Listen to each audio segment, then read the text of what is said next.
Hello mga pangga, good evening sa lahat. Ayan, magluluto tayo ng gulay. Mag-isang gulay tayo, magpakpit tayo for mga pangga. Ito po yung mga lamas ko, ayan. Mag-ano ako, nakayo na tuloy. Magpakpit, ayan, wag na kayo magtaka kung bakit hindi naka-slice yung okra ko. Ayan, kasi sinadya ko yan para si Kuya Kidi ay kakain. So, maglagay na tayo ng mantika.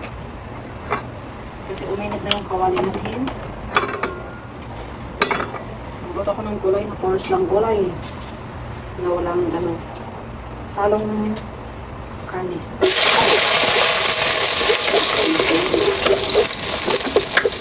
Isa muna tayo ng bawang.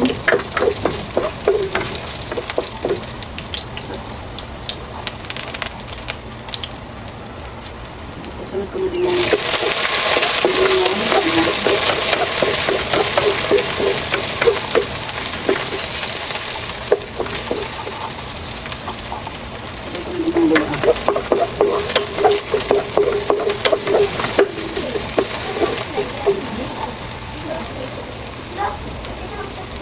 ilagay ko na din yung kamatis.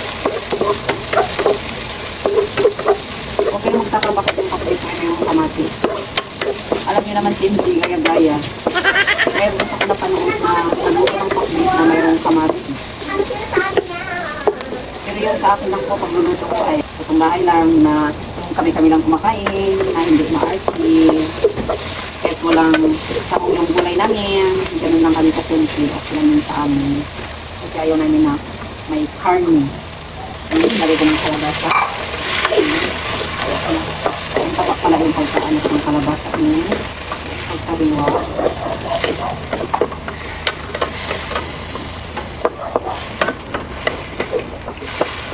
Ayan, gisahin ko muna yung kalabasa. Tapos ko siya lagyan ng tubig.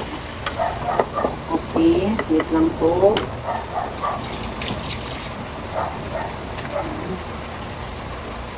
Kasi yung kalabasa ko, medyo mataba yung pagka-slice ko. Kasi yung taba ko, ang gano'n, di aray ko po. Kasi hindi natin yun.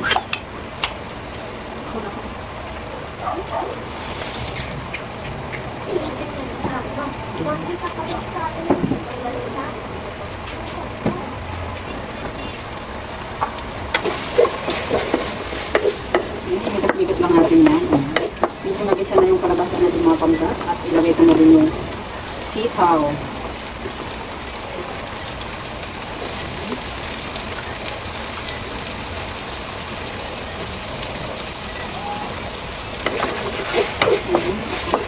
Isahin natin yung kunti ng sitaw. At isabay na natin yung mga pangga.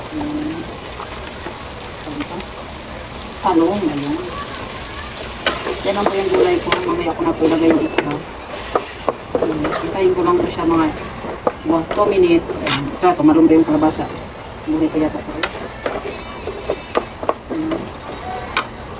Kaya kasi natin itutulitin. Kasi nagtiplito pa ako ng tilapia.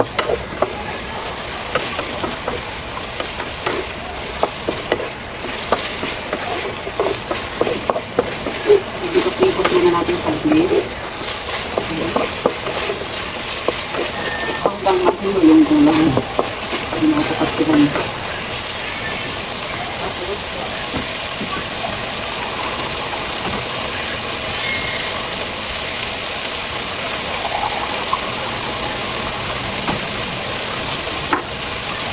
Talagyan ng mga seasoning. So, kailan lang natin yung apoy.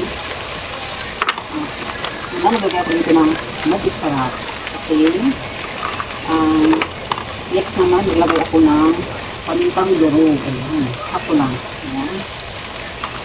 At maglagay din ako dito ng asukal. Ay, hindi na pala maglagay ng asin. Ano ba yun? Okay. Ito na kumantik na kami. Hindi ko na maglagay ng asin. Maglagay na lang ako dito ng my goodness. Wala akong tuyo. Hindi ko na lang siya lagyan ng tuyo at hindi. Ano na ito? Ginisang gulay. Okay. Maglagay na lang ako dito. Kasi wala akong tuyo mapangga. Mahirap na ako ilalabas pa. Kunting asin. Ayan. Tapos maglagay na din ako ng patis. Oops. kalabasan nito, binisang gulay. Ayun, lagyan natin siya ng kunting water mga pangga. Yan, huwag tayo magtaka kung bakit medyo masabaw pag ako ay nagluluto ng gulay. Kasi yung dalawa kong chikiting, mahilig dyan sila sa sabaw. Ayan. Ayan, mag-isang gulay lang muna tayo ngayon. Ganun pa rin pala, bibig ako ng pwede naman. Okay, tapos takpan muna natin. Ayan. Many months later. Ayun, dahil meron ko nabigyan tuyo, lagyan natin natin siya ng tuyo. Kasi maglagay ko naman ako ng asin tapos patis.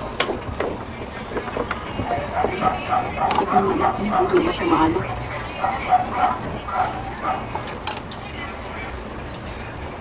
Okay, lagay ko na yung okra pa. Okra po, yung okra pala eh. Okra.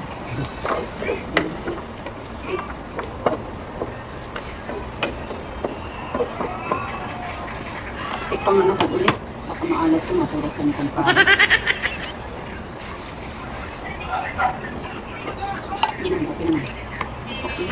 Kapaluin lang natin siya kasi mag-prito pa ako ng isla. Takpan muna natin. 2,000 years later.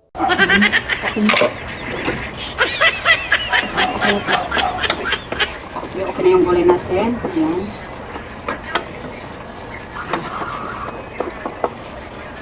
Okay na yung ano natin yung pakbit.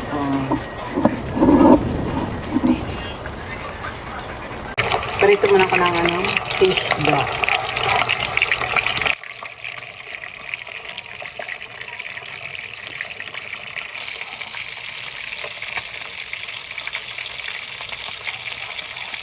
Dahil luto na po yung gulay natin na tsaka prito, kaya ilagay ko na po sa lamisa para kakain na po kami. Huwag na kayo magtaka dyan kung naririnig nyo ang boses ni Boss Belsky, kasi nanood ako ng premiere niya. Ayan, maraming salamat po mga pangga. Bye bye, God bless to all. Oh.